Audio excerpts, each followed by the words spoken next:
अस्सलाम वालेकुम वरहमतुल्लाहि वबरकातुहू। क्या मरने के बाद रूहें दुनिया में वापस आ सकती हैं? कहते हैं ना कुछ लोग ऐसा कि मरने के बाद रूहें दुनिया में भटकती हैं और लोगों को परेशान करती हैं। आपने भी ये सुना होगा और आज तक लोग यही समझते हैं कि रूहें दुनिया में रहती हैं। ये बात याद रखें कि मरने के बाद किसी की भी रूह दुनिया में वापस नहीं आती और ना आ सकती है। ये एक बहुत बड़ी गलतफहमी है लोगों को। अब आप सोचोगे कि अगर रूहें दुनिया में नहीं रहती तो फिर रूहें कहाँ रहती हैं? कुरान पाक में सूरह अल-मोमिनून सूरह नंबर 23 आयत नंबर 99 और 100 में अल्लाह ताला फरमाता है, जब किसी की मौत का वक्त करीब आता है तो अल्लाह से मरता हुआ वो शख्स गुजारिश करता है, ए अल्लाह थोड़ी ढील मोहलत दी जाए। क्यों? ताकि दुनिया में जो नेकियां छोड़ दिया था, नहीं करता था, वो करके आऊं।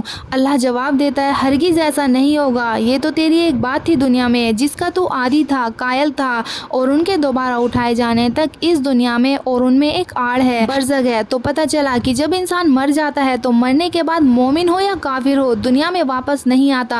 अगर मरने वाला शख्स मोमिन होगा तो इल्लियीन में नाम लिख दिया जाएगा, नेक लोगों के रजिस्टर में, और रूह बरज़ख में डाल दी जाएगी।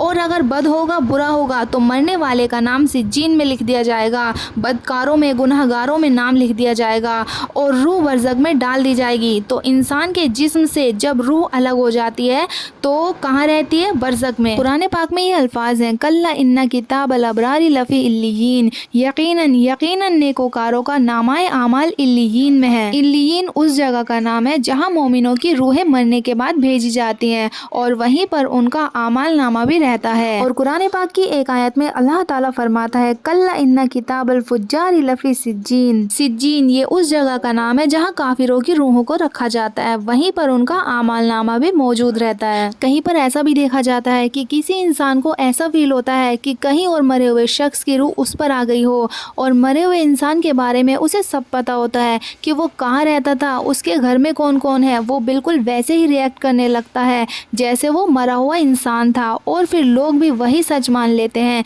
कि सच में इसके ऊपर रूह आ गई है, इस पे साया है। तो आपको बता दें कि ऐसा कुछ नहीं होता है। किसी की रूह किसी के जिस्म पर नहीं आती, क्योंकि रूह इल्लियीन और सिज्जीन में जा चुकी होती हैं। ये शैतान इब्लीस जिस्म पर सवार होता है और वही उसकी ज़ुबान पर बोलता है ताकि घर वालों को लगे कि फलाह की रूह आ गई है, और रूहों के आने का यकीन रख लेता है आदमी तो काफिर हो जाता है। और शैतान का यही मकसद है। शैतान चाहता है कि इसका ईमान चला जाए, ये मान ले कि इस पर रूह आ गई है। रूहों का किसी के जिस्म पर आने का अकीदा रखना कुफ्र है, ये नहीं आ सकती। तो जब भी आप देखो कि कोई बोले कि उसके जिस्म पर रूह है, साया है, और वो ऐसी चीजें करके दिखाए कि लगे हाँ सच में इस पर रूह है, साया है, तो उस पर बिल्कुल यकीन ना करें। ये शैतान की चाल है ताकि आप कुफ्र करने लगो। शैतान का यही मकसद है कि आपका ईमान चला जाए। मरने के बाद आदमी भूत नहीं बनता, वो इल्लियीन और सिज्जीन में चला जाता है। किसी भी सूरत में रूहें वापस नहीं आती। ये बात अपने दिल और दिमाग से निकाल दें